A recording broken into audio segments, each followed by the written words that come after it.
Hello, everyone, and welcome to the moment and the panel that we've all been waiting for. My name is Anda, and I'm the co-founder and CEO of Notch. And for the past 2 days, we've organized this forum together with Salesforce to invite a lot of the hard conversations that we needed to have as a nation and as a set of companies, but also to hear some of the stories of resilience, inspiration, and unity that we all need to hear to get through this time.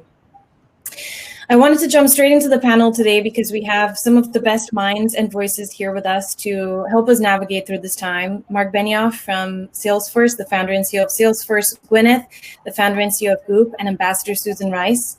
But before I do that, I wanted to just take a second to introduce my co-moderator, Rachel, and also give you guys a little bit of background on how this forum got started.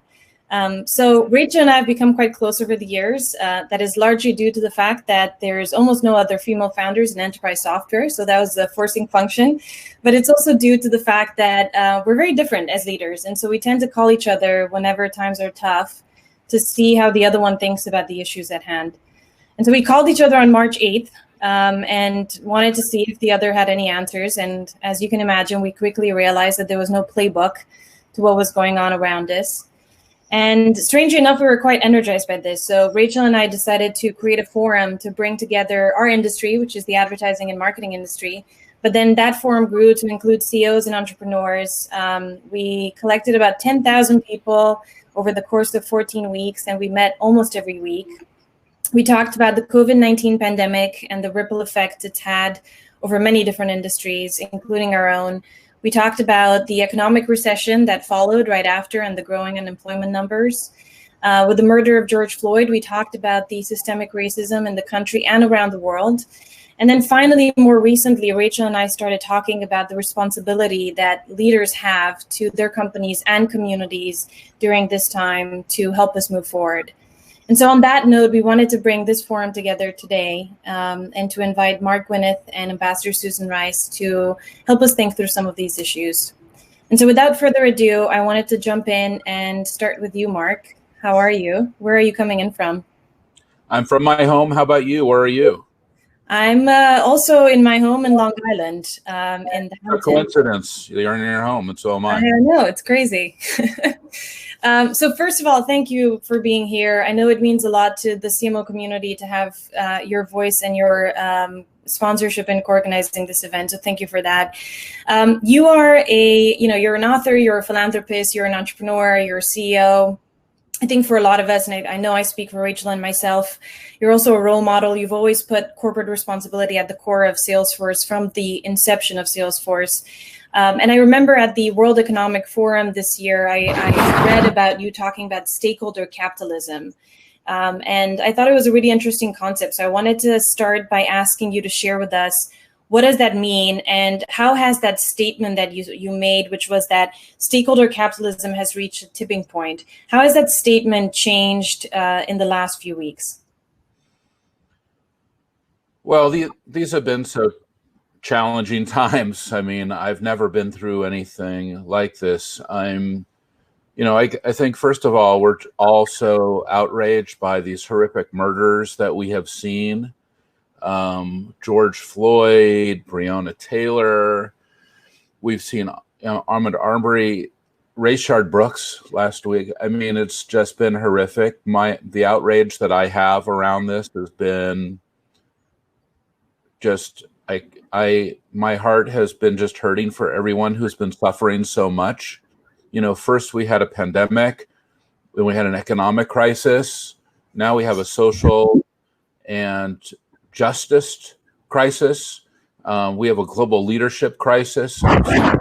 Ambassador Rice is on the line with us because I think that we need her vision and her guidance for where we're going. But these have been such difficult times. And look, when I go through times like this, I always think, what action am I going to take? What can I do right now to make things better? With Salesforce as a 52,000 person company, we have a platform. How are we going to use our platform? How do we look at our own house? We even look at our people. We look at our allies. We look at our own our own reporting internally, the things that we do, how do we move things forward? How do we progress equality? I think that that's the first thing for me, is that I literally look at what can I do to make things better. One of the things, Tony Profit, who's our chief equality officer, he's a phenomenal Black executive in our company. He's been running our equality programs now for quite a few years. Amazing. And really, a couple months ago, before this all kind of unfolded, we made a very important decision, was to bring our recruiting underneath Tony, as well as our equality programs, because pipeline is so important, retention is so important, representation matters. So by bringing equality and recruiting forward, I think this is really critical for a company like that. I'll tell you another area that's very important to me, which is purchasing. It's another P. I have actually 8 Ps as my framework for progressing equality in my own company. But purchasing, are we buying from Black entrepreneurs? Are we buying from Black businesses? Are we investing in Black entrepreneurs? Just coincidentally, we have a tremendous Black executive who runs purchasing, Craig Cuffey at Salesforce. And we had a powerful conversation last week. Can we even make more adjustments inside Salesforce to make things go faster or go even deeper? And then, a third P, and these main 3 Ps are actually Melody Hobson's framework, which I love, is philanthropy. Looking at what are we doing to make our philanthropy go farther when it comes to racial equality and racial justice. And we have a tremendous chief philanthropy officer at Salesforce, an incredible woman, Ebony Freelix. And when I talk to Ebony, and I talk to Tony, and I talk to Craig, and I say, how do we progress equality? And then those are 3. I could keep going, but these things have been on my mind. What action can I take? How can I make things better? What changes can I take to improve things? And using Salesforce as a platform. So that's why I'm so excited about the forum today, because I know that we're all going to talk about the things that we're doing to improve the state of the world. Mark, I'm curious, as a leader running a for-profit company, you've invited a lot of these conversations, and I know you've brought your entire company together to acknowledge some of the things that you could be doing better, but also talk about what you're doing. Where do you kind of draw the line, and where do you say, okay, we've talked about it enough, now we need to go back to doing business? Or does it continue being a daily conversation? Such a powerful question, because when it comes right down to it, we have 4 core values at Salesforce. Trust. Nothing is more important than the trust we have with all of our stakeholders. Customer success, the success of our customers and our employees. Innovation, the ability to innovate and create and value and breakthroughs, and equality, the equality of every human being. And equality can take on many forms. You saw us fight for equality for the LGBTQ community in Indiana, and in other places around the world as well. And now we, of course, have had this breakthrough commentary from the Supreme Court that I felt, quite gratified around. We have seen the importance to break for equality for women and gender equality, pay equality. Are we paying men and women equally for equal work? But also racial equality. That is, are we really looking at how we are bringing everyone in? Truly inclusive capitalism. Are we using not just our people and our purchasing, not are we just using our philanthropy? What about the policies that we have in public policy? Again, why I'm so excited to hear from Ambassador Rice. Our public schools, we've given almost $100 million to our Oakland and San Francisco public schools here in San Francisco. I want to make sure that, we get everyone off to a good start. Public education, it's another one of my P's, if you will. And our platforms, this is a platform, this communications vehicle. We have our own Dreamforce. We have Leading Through Change. How do we use our platforms to make things better? And I'll tell you, of course, we are hearing a lot about the police. We have to look at police. We have to look at more transparency. We run our company on transparency and data and reporting. And we need that too. We need that from the police. That's very important so that we can all work together. We want to have trust and deep trust, of course, with everyone. And that includes the police, and that's going to come through transparency. We all know that. So we can do so much more. And I think in moments like this, we need to remind ourselves there is no finish line when it comes to equality.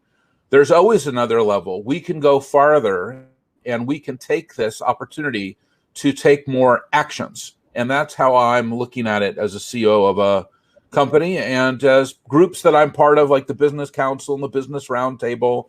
This is how I encourage others to look at it, that we all have our houses that we're in. We all have our platforms. We all have our groups, our people that we're part of. We have to move things forward. And this is a moment in time to move things forward. So Mark, you gave me the free license to ask you any question, which your team is going to hate me for, but I'm continuing to ask you questions that I want to ask you. Yeah. We saw Alexis Ohanian step down from the Reddit board. What were your thoughts on that? What do you think about the responsibility of public companies when it comes to their boards and diversifying that board conversation? I think it's very, very important. We last year lost one of our Black directors, Bernard Tyson, one of my close friends, the CEO of Kaiser.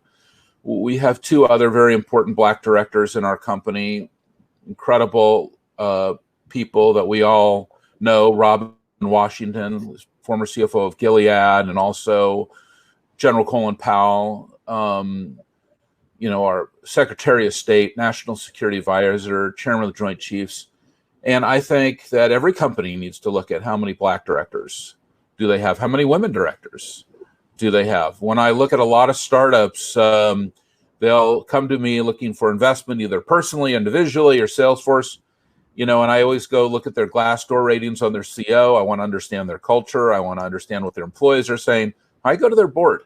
I want to know what kind of diversity. And by the way, that's hard. It's hard in the corporate world to build a diverse board. This is not 1, 2, 3 easy to do, but you can do it. And it may not be something that someone has said to you right away. It kind of has to come to you on your own. I remember a moment where one of my very good friends became one of the very first Black directors in a large company that is somewhat competitive with us. And when it happened, I was like, whoa, do I have a blind spot myself here? Do I have my own blind spots? Because I do. I can tell you, I have blind spots. And I took my own place up a level and said, well, why am I not bringing my own Black friends into my board, my own female friends into my board? I want to make sure that I have a board that represents, everyone. And I think that that's something that we can all do. And obviously, we're a large company. We need to be able to put that forward, but every company has to. And by that, I've spoken at the Black Director Conference. That's a very important venue to really look at the total transparency around that. But yes, we have, and like I said, look, there is no finish line when it comes to equality. We have a lot more work to do in all of these areas, in our people, in our product, in our purchasing, in our policy, in our public schools, how we work with the police, our philanthropy, our platforms, all of these things, all of my 8 Ps, if you will, that I'm going through in detail, because we can move things forward, but we have to be, aware. We have to be conscious. We have to ask ourselves the right questions, and then we need to take massive action, and we need to do that now. This is the time to take massive action, not violence, but action, where we can really work to improve things in these areas that we want. So, Mark, you say this is the time to take action. There's been a boycott forming against Facebook. There's also been a lot of conversation around should those platforms be regulated. I would love to hear your thoughts. You obviously work with so many marketers. You run a big marketing budget yourself. What are your thoughts? Well, I think everybody knows my thoughts. I've been saying for years, I think Facebook is the new cigarettes. It's addictive. It's not good for you. They're after your kids. They have Facebook for kids now.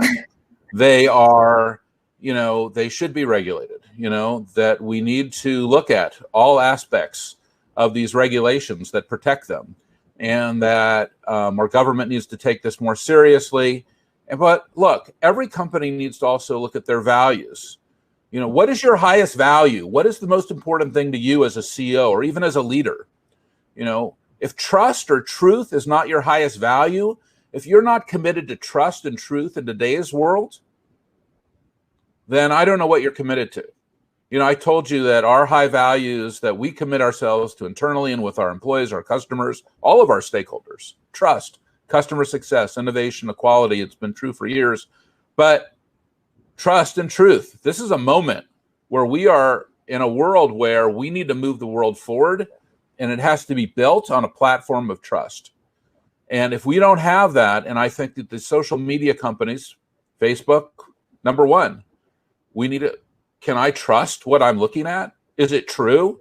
Are they not committed to that? It's not, I don't understand. I also own Time Magazine, that. And, we are held to a high level of responsibility and in trust and truth, which is Time Magazine's highest values. So, of course, when people read Time Magazine, we're doing our best to make that a source of truth and trust, and impact, and equality, for sure. Look at our last two issues, or three issues. So I think that this is a moment in time when all of us need to look at, what do we really want? What is really important to you? How are you moving forward? What are your actions that you are taking? What is preventing us from moving forward? And how will you know that we're getting to this world that we want? How do we get to a world where we have more of these things that we want and less things that we do not want? Thank you, Mark. It's very powerful. We're going to come back with a few more questions. Meanwhile, Ambassador Susan Rice, there's a growing fan base here that wants you as our next VP. So just so you know, there's more and more comments in Great the chat. Idea. I agree with that. I agree. So just so that everyone knows, we're going to go to Gwyneth. Rachel is going to ask Gwyneth a few questions, and then we're going to go to Ambassador Susan Rice. Everyone's very eager to hear from you, Ambassador. So Rachel, I'm going to turn it over to you. Thanks, Anda. And Anda, when this is all over, I really think you have a career in TV, asking the hard-hitting questions. It's amazing. Gwyneth, thank you so much for coming back. It's so great to see you, not in Zoom, but in Hopin. A lot has happened since we last spoke. When we last spoke, it was late March. We continue to have this public health crisis. We now have an equality crisis. We've seen retailers file for bankruptcy, unemployment at an all-time high. And while all this has happened, proudly, even though this is a new friendship that's forming, I've watched you take action and speak out, especially with the killing of George Floyd. We saw Goop speak out, and we saw you speak out on social media.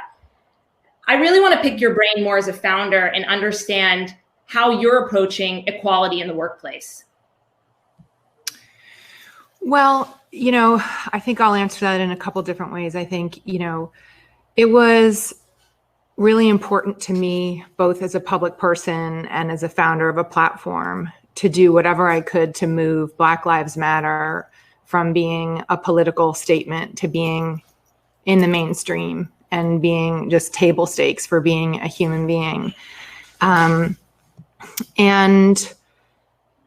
I think that it requires a certain, especially if you have an e-commerce company, it requires a certain level of brazenness to just say, that these are my values. This is what I believe in terms of right and wrong. And so I think internally, our employees were, I got a lot of feedback that they were happy that I was willing to make that stand and be vocal. I think Goop has always been a place where we've always strived to be inclusive, both internally and in a consumer-facing way.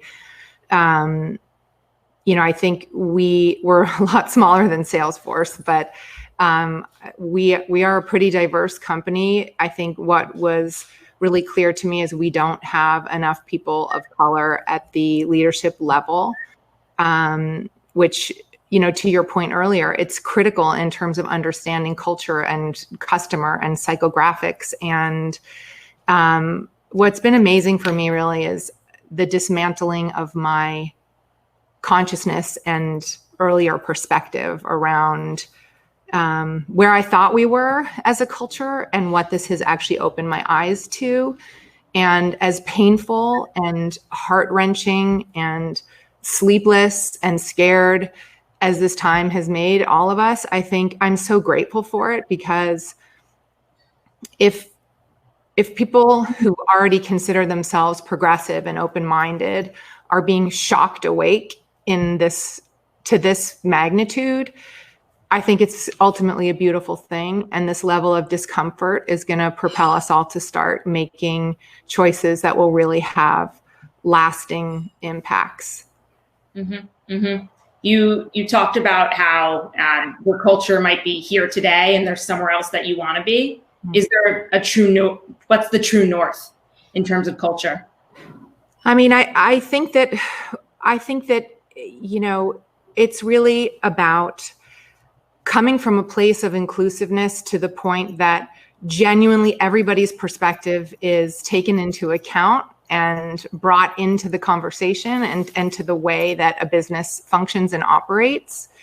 I think that, we really have this opportunity now to each of us as founders or as CMOs to really define what that means for us personally and for our companies, to really take this time and ponder what is the specific superpower of my platform or your platform that can make the biggest degree of impact, as opposed to saying, oh, we better quickly sign on so we check a certain box. Like, that's all fine, but is that really going to be the absolutely most impact that you can have based on your particular platform and company and reach and capital, et cetera? So that's kind of what I've been ruminating on and trying to think about. There are many different angles. I think from a content perspective, obviously, this is something we've been talking about for a long time, whether it be systemic racism or environmental racism. And there are many ways to educate our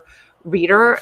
But at the same time, this has to be something that, each person has to figure out what is their particular passion point here and where can they move the needle most. Mm-hmm. So speaking to platform, optically, Goop is often perceived as a wellness platform. Yeah. Given that we have a public health crisis, I'm sure you've done so much work between the last time I spoke to you in late March and now. What do you believe is the role of wellness brands today? Well, I think every wellness brand has its own particular mission, right? For us, we believe a couple of things. We really want to be irreplaceable provocateurs in the cause for good. And we really want to create a space where people can come and explore the potential of how they might optimize themselves, both in terms of state of mind, in terms of physical well-being, whatever that might be. So for us, I think when we look at the wellness industry, I don't think we are inclusive, of course, but when I look back with my kind of newfound perspective, the wellness industry looks pretty white, and it shouldn't. And, we work with a number of African-American women founders in the wellness space, but there are a lot more. And it's been incredible sort of during this time to actively find those women and those voices and those platforms and see how we can amplify their efforts. I participated in a really cool project called Share the Mic, where I gave my Instagram to an amazing woman. She's Mama Glow on Instagram. She's a doula. And so she had my, 7+ million followers for the day and was able to talk about protecting Black life from conception onwards, and what it meant to be, how historically we in this country birthing was done by the Black granny doulas, and it was only really when it started to become westernized, that infant mortality went up. And I learned so much from her. And it was an amazing experience to be able to go laterally and deeper into the Black wellness culture and really be like, my God, we have a responsibility to include all kinds of voices here. And so I actually feel really galvanized and excited by it. Yeah. I mean, your comment, represents the entire industry. Yesterday in this conference, I interviewed the COO of Unilever, AC Eggleston, phenomenal Black woman. Yeah, she's amazing. Amazing. And she said the same thing. Like, I represent Unilever and we haven't done enough for this community. Right. So you have done a lot. We've been paying attention, Anda and I. And, we're on the email newsletter. Thank you very much. We noticed all the virtual health series that you've been doing with professionals. We'd love to understand, since there's a lot of marketers that are listening in right now. Yeah. How has that been for you as an event platform, as a marketing platform, or what do you see the role of now that channel? Yeah, well, I don't know if you're aware, but we usually have these quarterly wellness events that are really wonderful days. They're called In Goop Health. They're experiential, and people come, and it's a great day of learning and community. And obviously, we lost that product for the foreseeable future. And we, during the time of COVID in March, we thought we would really love to find a way to bring our community together and to leverage our amazing experts and healers and doctors and try to see if we can form a digital In Goop Health. And it's been amazing. They've been great. I mean, they've been successful, and they've been, they're available to be sponsored for any CMO listening. But it's been nice to be able to offer our media team a new product. And look, like, whenever we do anything, we're hoping for a multi-pronged result, like mostly to just be of service, and then whatever monetization can come out of that. Okay, great. We want to stay afloat, especially in these super difficult times. And I love watching them. When Elise does them, we kind of trade off. I love watching her do them, and Jean Godfrey June, our beauty editor, Megan O'Neill. We've had kind of a rotating cast of Goop editors host them, and they've been great. Great. In terms of your e-com side of your business, which I have a personal interest and passion for. Last time we spoke at MicMac, what we called the height of e-com was pantry packing. And then after we spoke, we started to see a shift, which I'm sure helps your business a lot, which was bringing the salon and the gym into your home. And then we saw entertainment, and it kind of made a full circle. Yeah. What are you seeing right now, or how has the e-commerce business evolved over the last few months at Goop? Yeah, it's a good question. I think, first it just fell off a cliff. That was kind of weeks 1 and 2 of COVID. So that was a little scary. And then quickly we started to see that people were shifting heavily out of fashion. That's starting to rebound now a little bit.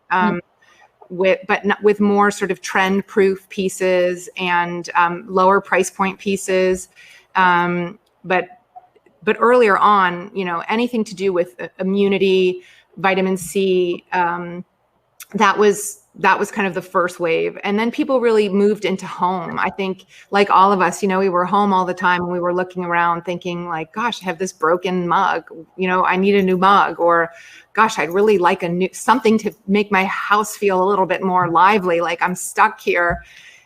So we started to see that, we get really good penetration in the home category, recipes. And, it's funny, it was the first time that I ever kind of threw all of our KPIs out the window and just said, guys, all we want to be during this time is of service. And if e-com doesn't rebound, then it doesn't, but this is how we're going to get through it. And, we pulled all of our paid social down, and interestingly, we saw e-commerce really start to outperform plan, because I think it was content driven, which we've always been. And I think we were really focused on giving people the content that they were wanting to read. And then there were certain adjacencies in product there that they were able to then transact on. And so it was nice to kind of go back to the very core of what Goop was, that true contextual commerce model, and watch us kind of climb out of this. Mm-hmm.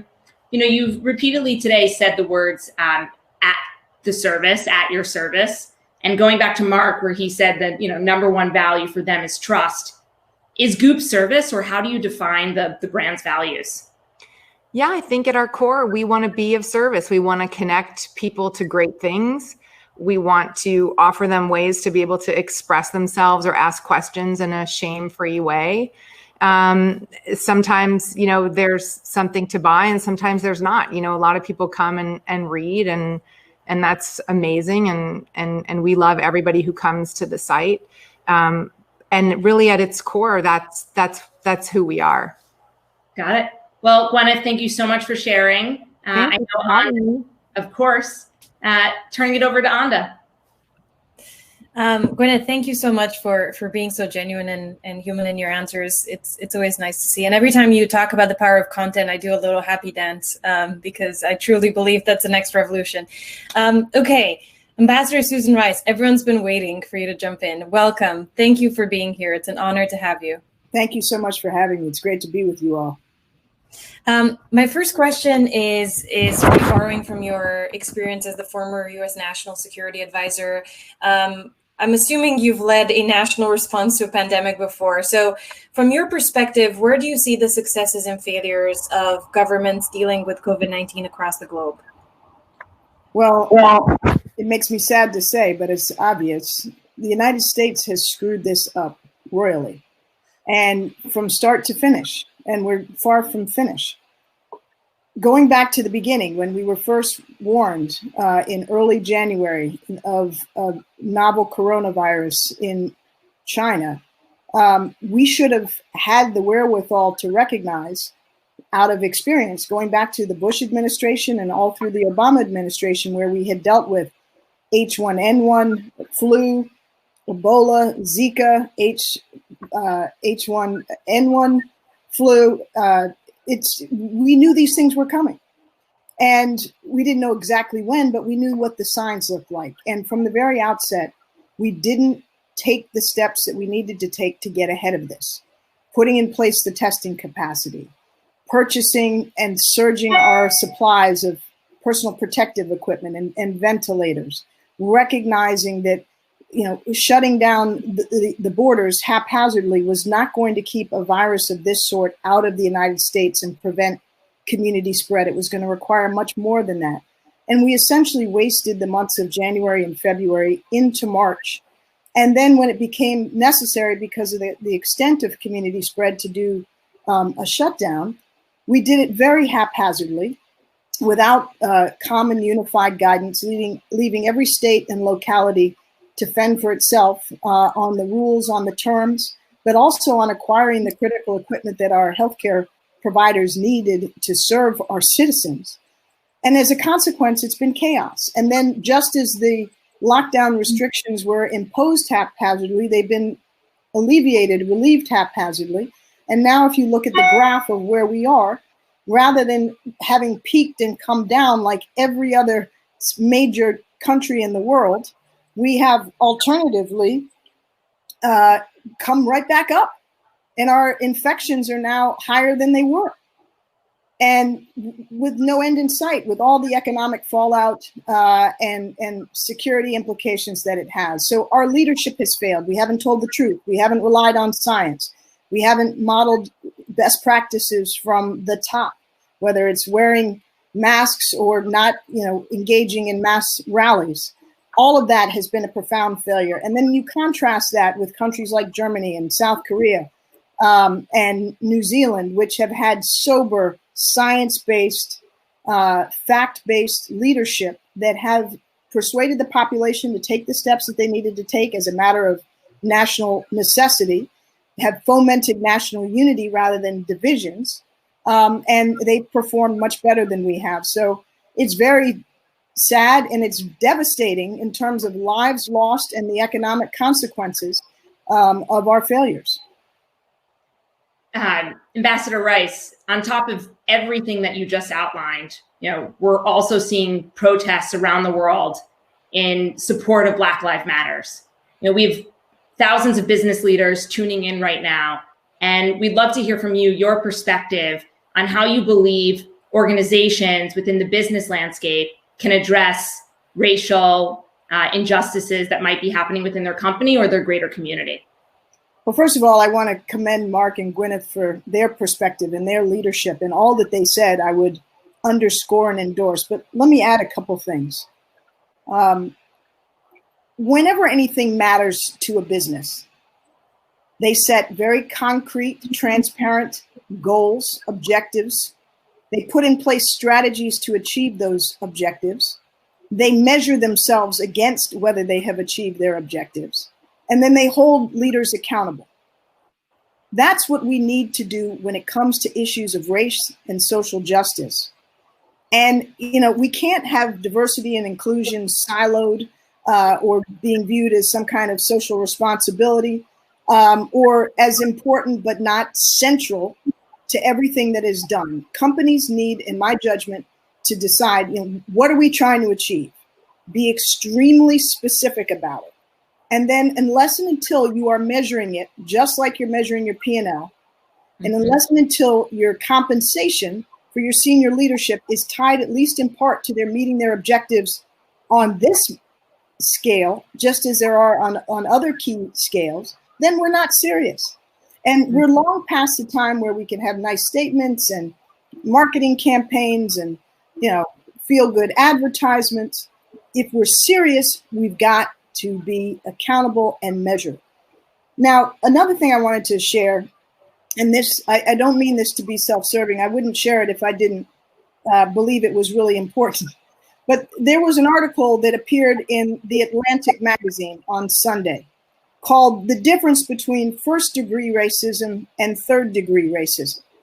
And it was written for a business audience, trying to explain the ways in which, and very subtly, cultures, organizations are structured in a fashion that is inherently, even if not often deliberately, exclusionary.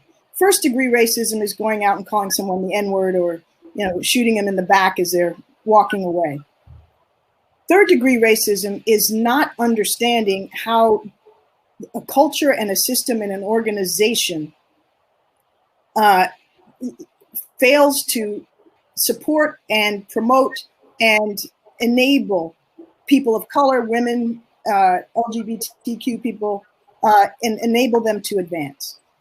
So the reason I say it's self-serving is it was written by my brother named John Rice, who has established 15 years ago an organization called Management Leadership for Tomorrow, which is all about creating a pipeline of talent, African-American, Latino, Native American talent, to come into the business world. They've supported 8,000 people. They have relationships with companies all over the country.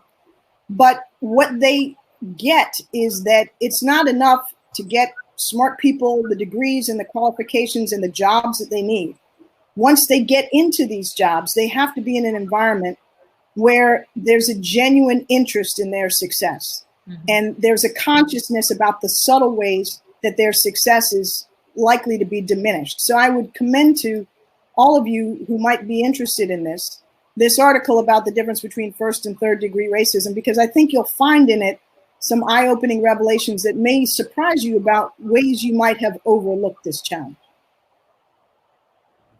Ambassador, a lot of those tuning in are young professionals, thinking about how to move their careers forward. You have a really unique and inspiring upbringing story. Your great-grandfather was a slave and your mother was instrumental in enabling Americans from low-income backgrounds to attend college with a Pell Grant.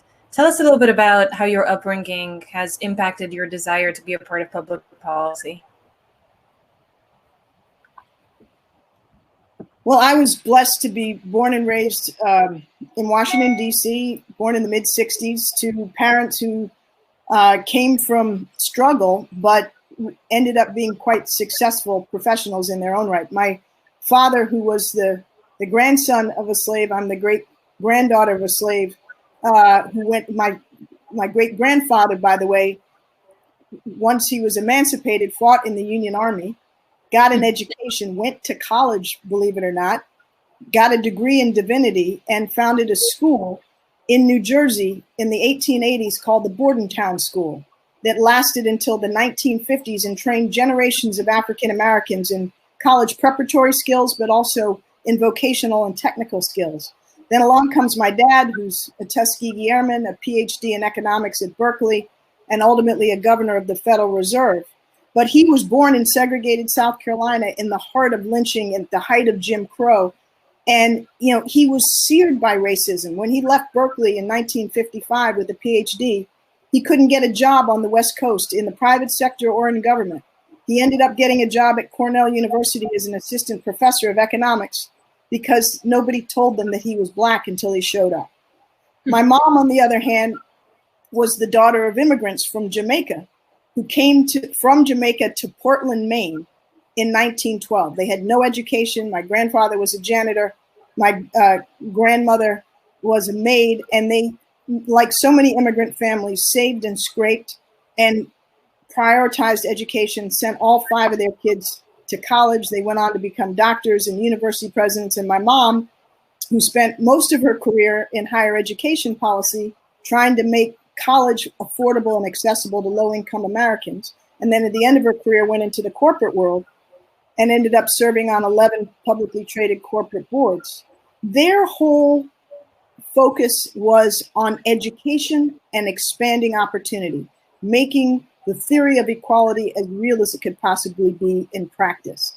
And they beat into me and my brother the notion that we had been blessed. We did not, grow up in slavery or even in the heart of Jim Crow. We had the benefit of an education. We had the ability to give back, and it was our obligation to serve. And service didn't mean necessarily in government or the military. My brother's doing it in the nonprofit world. We both served in the private sector. There are all kinds of ways to serve. But the point is, be about something that's bigger than yourself. Be about creating benefit for others. And that was how I was raised by them. And then having the blessing of growing up in Washington, D.C. in an era where, believe it or not, there was such a thing as bipartisanship. There was such a thing as friendships and relationships that transcended political boundaries. And that's how I grew up. I was inspired at an early age to get into public policy and to serve. And it's been, for all of the bruises and knocks and challenges that entails, the most rewarding professional course that, at least for me, I could have chosen. So, Ambassador, your team is messaging me saying that you have a hard stop. So if you have to drop off, feel free to drop off. I appreciate my team having my back. Let's finish up. I don't want to cut it short. Sounds good. You go, Rachel. Yeah, well, just to piggyback on something that you said that I know you're very passionate about, on the topic of bipartisanship. You've been quite outspoken saying that America's single greatest national security vulnerability is our profound political polarization. So we'd all love to hear how you feel that threatens our security around the world. Well, let me explain what my point is. What I'm saying is that because we are so internally divided, because this poison that is eating at us, which are our divisions, are this kind of like a flesh-eating disease that's consuming us from within.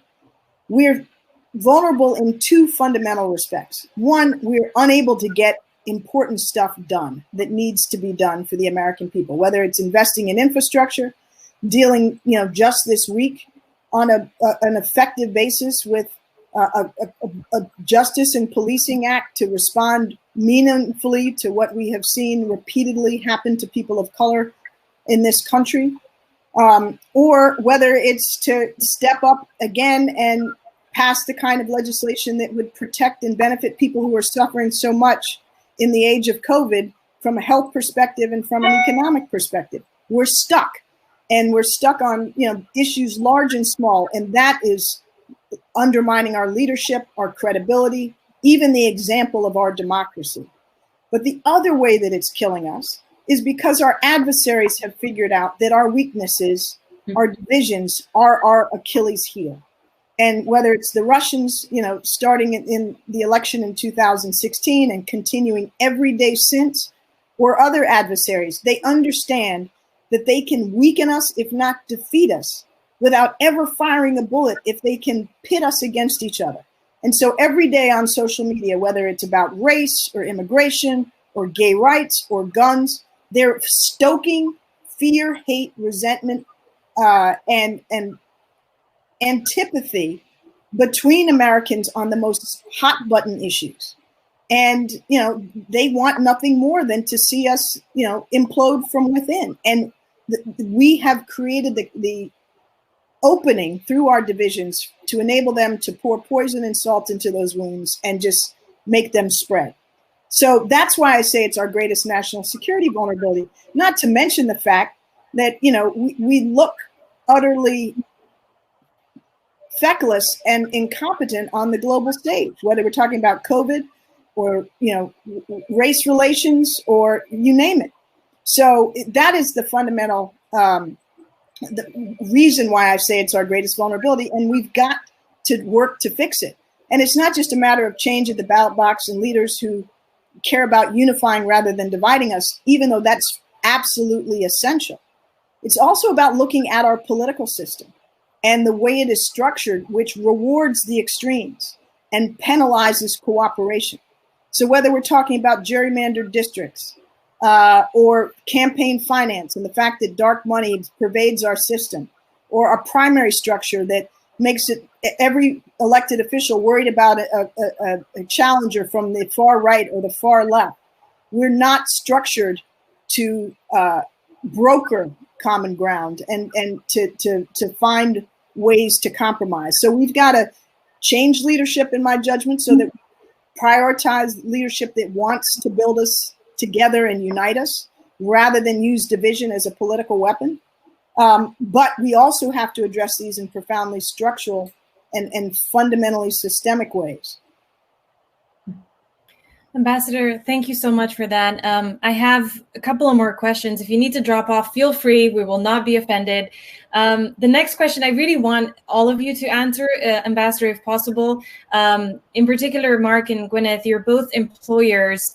I'm curious what your thoughts are on the immigration news that we heard this week.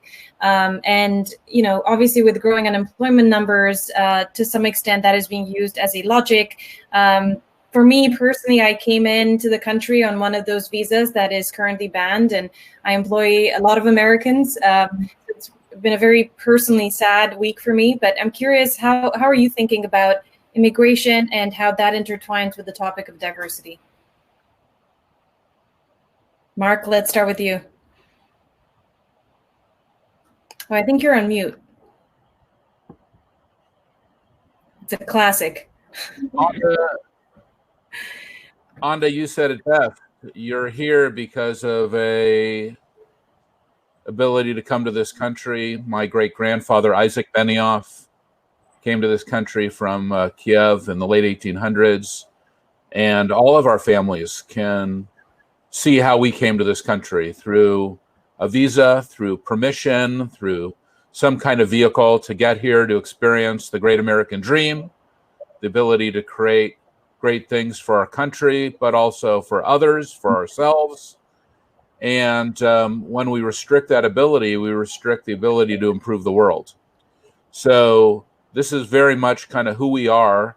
For so many of our employees at Salesforce, the H-1B visa system has been critical for their careers, for their families, for their livelihoods. And I was so disappointed to see not just what happened this week, but what has been happening now for several years, and really, honestly, more than several years. We need a complete reform of our immigration system because we want the best and the brightest people in the world in this country. One of the things that we should do is we're graduating all these amazing kids from the top universities in the world right here in the United States. And when we graduate those kids, we should just staple right in there the green card that they can stay forever, because that's what we want. We want the best and brightest here. We want great men and great women to be here. We want to be the best of the best. That's who we are. And it's happened in this country inorganically. Like I said, you're a great example. I have lots of great examples. Some of my very closest friends have come here through the H-1B visa program.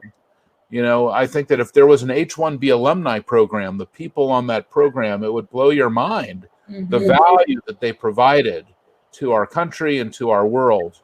So this is a moment where, look, as I said earlier, we're going through some very difficult times. We are going through a pandemic. We are going through an economic crisis. We're going through a racial injustice crisis. We're going through a global leadership crisis. So you're going to see issues that are hot issues thrown into that, you know, basically, and anchored to it. And, you know, right now, you know, we're gonna need to look at all those kids who are graduating. We should be saying, hey, welcome, and you're great. You're now great Americans.